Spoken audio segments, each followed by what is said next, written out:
There's no real easy way to transition into a subject. There's no easy way out. So I'm not going to do it. Instead, I'm going to tell you about this article that was on AZ Central. It's gotten a lot of play today. I've seen a lot of people talking about this one because I think of the same reason it kind of stood out to you and I, and it was stock up, stock down for the Arizona Cardinals. I like articles like this. Nice, concise little kind of list. 3 players or people or groups whose stock are up after the first 4 weeks of the season. 3 who are down. One stood out to me like a sore thumb. Okay, I'll give you the stock up real quick. Give me a stock up. Left tackle Paris Johnson Jr. Yeah. Safety Budda Baker. Cornerback Garrett Williams. Stock down. Defensive line. Free agent signings.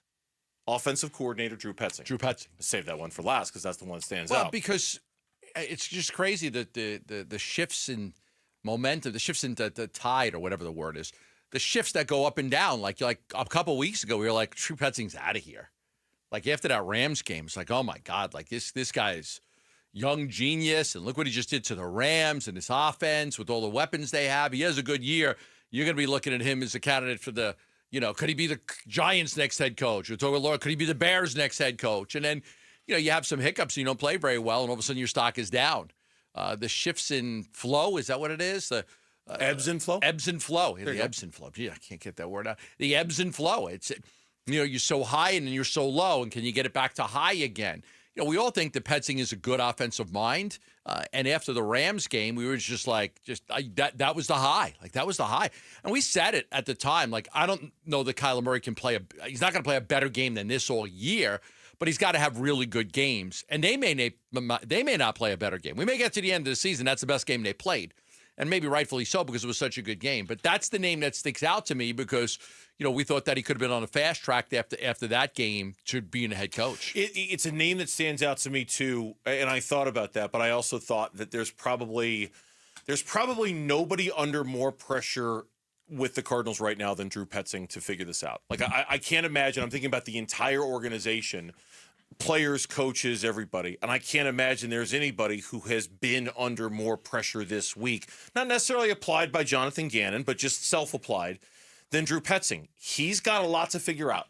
And he's got a lot of things that aren't working the way we all envisioned them working. And we've kind of gone through a lot of them. You're not scoring after your first drive these last couple of weeks. Your targets to Marvin Harrison Jr. have been wildly inconsistent. Third downs, what's the third down percentage? They're 5 for 20 your last 2 games on third down conversions. Kyler's not running the football as much as we all wanted him to do. And suddenly you can see why Drew Petzing might be a guy who went to work on Sunday night or Monday morning and just had a stack of paperwork on his desk. Like, okay, get to work. I got a lot of stuff I got to figure out right now. And more than anything, beyond a win or a loss, I can't wait to see Sunday's game to see what Petzing comes up with, what he's done. What is his response to all this? Is Marvin Harrison Jr. targeted all the time, constantly throughout the game? Is Kyler Murray running all the time? Are there more designed runs for him? What tricks has he come up with to be better on? All the things, right? Like, he's the guy who's got the white-hot spotlight on him this week. Outside of Kyler Murray, he's the guy who's got the white-hot spotlight on him this week. I would guess that if we're in here Monday talking about a competitive game between the Cardinals and the 49ers, it's going to be because of Petzing. Not because of the defense. I would think it'd be because Petzing has this offense humming and they're able to score against that 49ers defense and keep the game somewhat close. I think the defense is just it is knife to a gunfight with me. It's just it's hard. It's hard with all these players that are out to compete. So if we come in here Monday and they've played extremely well, and even if they lost, but it was competitive, I think it's going to be because Petzing figured a lot of those things out that you just mentioned. Yeah, and how he figures it out, what it looks like, these are all the questions. Mina Kimes on her own show was wondering, like the rest of us, if Kyler's going to run more. Thus far in the season, Kyler Murray leads all quarterbacks in yards per carry. He's third in EPA per carry, but he doesn't always carry the football. And I think there's been moments where I've actually wanted him to do it more. I was so high on Drew Petzing coming into the season, and I'm not low, but I haven't loved the last 2 games, what I've seen from this Arizona Cardinals team. I do think the Niners' run defense has been decent. It was thought to be potentially their biggest weakness coming into this year. But this feels like one where, like, Arizona, trying to get its run game back on track. Saw a little bit of that last week. might lean more heavily on Kyler on the ground too. And I think that the Niners will actually have trouble if he does that. Look, I think that I think that in this league, everything changes by a week-to-week basis. And I think what we've been saying all week long, I'm going to lean on that again and again and again, in that we've had 4 games so far this year, and there are 2 outliers. There are 2 games that just seem like that can't be real. That can't be how it's going to be. The Rams game and how good they were offensively. Yeah. And then last week against the Commanders and how awful they were across the board.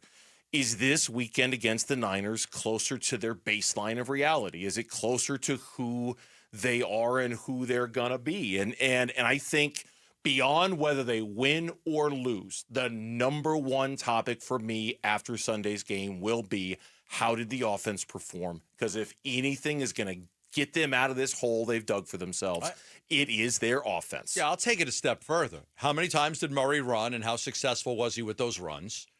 How many times did they target Marvin Harrison Jr., and what was the longest amount of time they actually went away from him? That would be 2.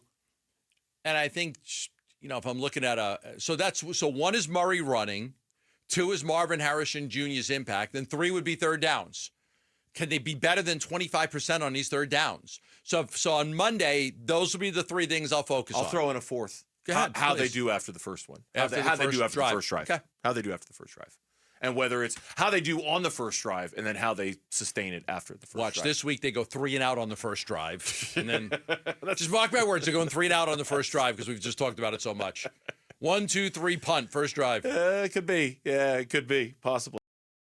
Thanks for watching Burns and Gambo. Click to see more from the guys and hit the button in the middle to subscribe so you never miss a video from Arizona sports.